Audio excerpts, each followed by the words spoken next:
आज अजित पवारांना जेव्हा अखेरचा निरोप दिला गेला तेव्हा त्यांचे आप्तस्वकीय कमालीचे भावूक झाले। पण याचसोबत अशी काही मंडळी होती की जी दादांसोबत कायम सावलीसारखी असायची। त्यात त्यांचे सुरक्षा रक्षक होते, त्यांचे अंगरक्षक होते।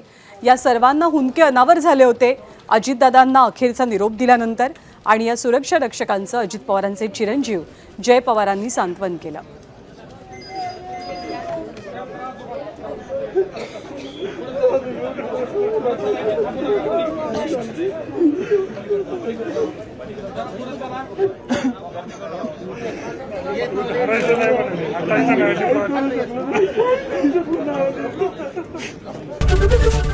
एबीपी माझा, उघडा डोळे बघा नीट।